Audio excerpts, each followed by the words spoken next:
fields. They now live as secondary citizens.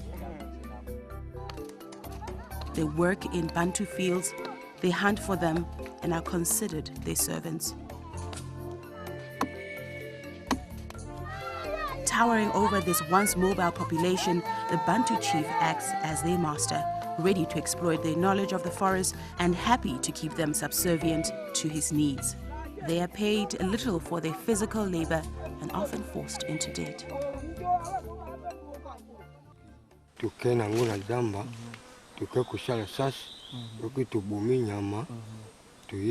The way hunting is practiced is the Bantu boss will give us a gun and cartridges. No matter how many animals we shoot, we will only receive the head of one of them. The Bantu will then go and sell the product of the hunt, but we do not receive any money. Chief of the Baaka in this divided village, Antoine, is the father of 8 children and a growing number of grandchildren. He wants to keep his traditions alive. He wants his sons to know the ways of the forest. He wants them to understand the natural wisdom of their habitat and to respect its gifts. Yet, he also wants his children to be able to navigate the outside world and enjoy the benefits it has to bring. I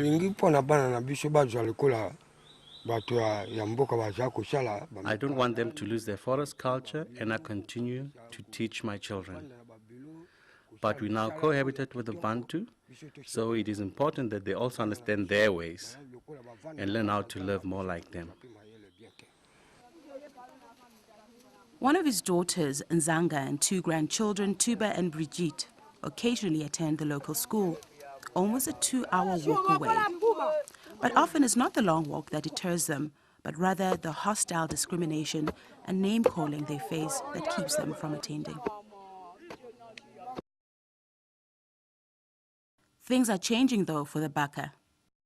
And no way is this more evident and more hopeful than in the classroom. In just 2 years, the Catholic Church, in partnership with UNICEF, has set up 14 preparatory schools across Likwala province, specifically catering to the needs of indigenous children.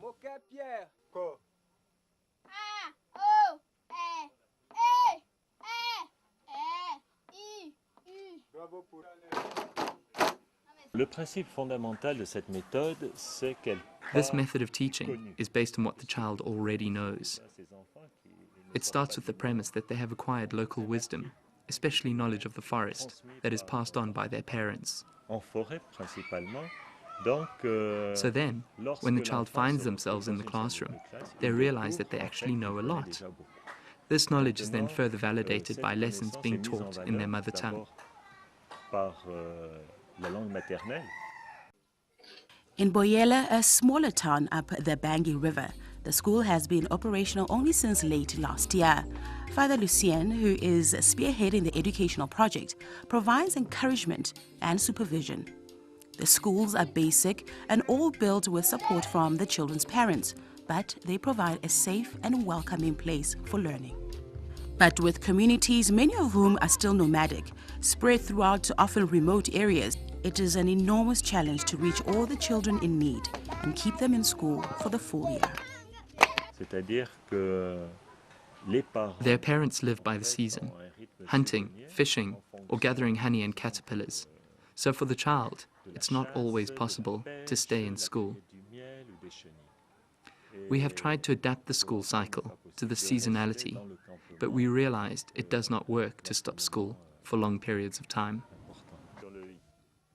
Getting land for the schools has not been easy either. Local authorities or churches are relied upon to donate land.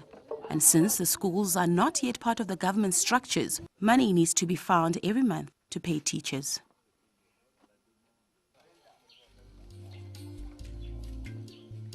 It is morning in the village of Tosangana, on the outskirts of Mfondo, the provincial capital. Rufine Kokolo is getting ready to go to school.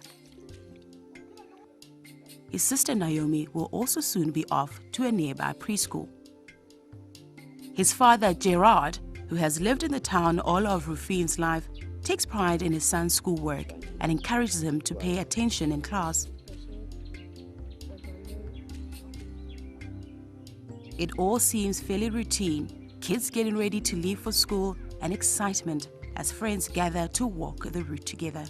Yet 2 years ago, these children did not go to school, not because there are no schools, but rather because, as Baaka, they are bullied and ridiculed. L'enfant Baaka qui va à l'école avec l'enfant Bantu. When a Baaka child goes into a regular school with Bantu children without having gone to the preparatory classes, they quickly become discouraged. The Bantu child will be in the classroom, while the Baaka child will be cutting the grass outside.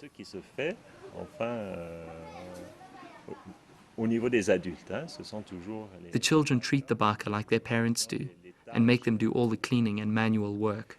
The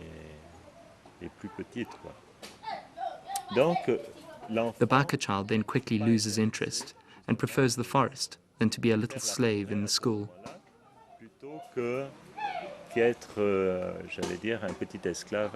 Another problem is that the teachers allow this, and they themselves often abuse the Baaka children.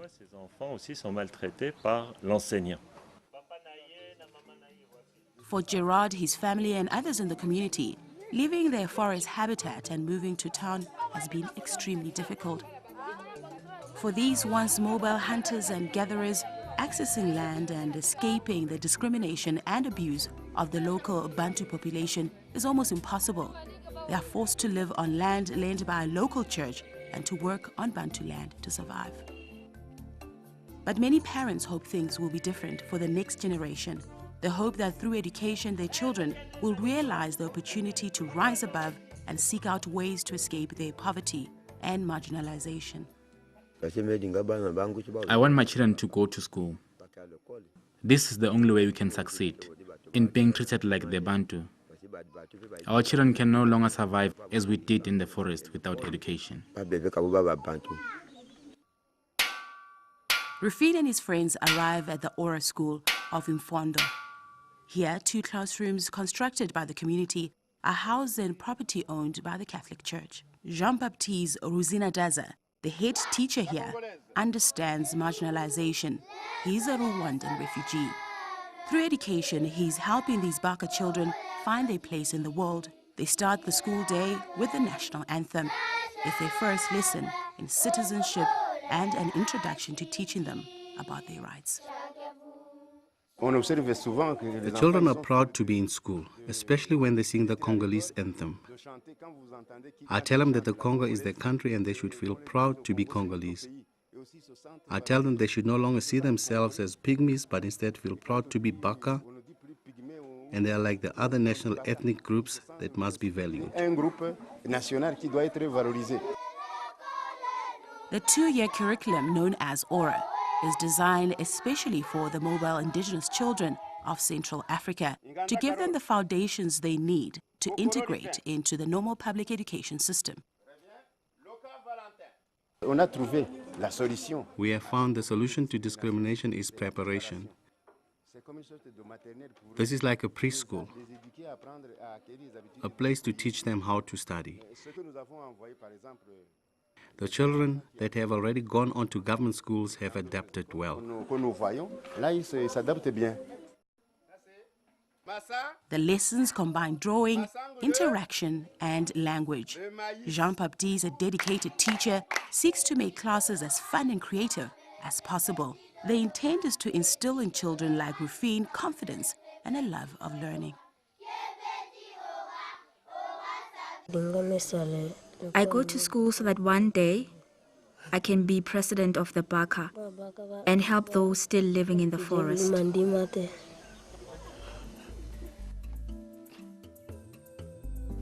Rufine's ambitions may well be realized. Baaka and other indigenous groups are now organizing. With the help and solidarity of global groups, in 2007 they formed their own network, RENAPAC, to fight for their rights and speak nationally on their behalf.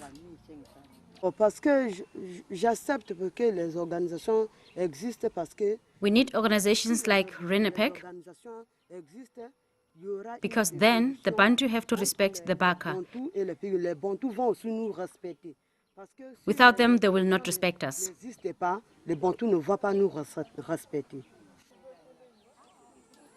Often, though, it's tough.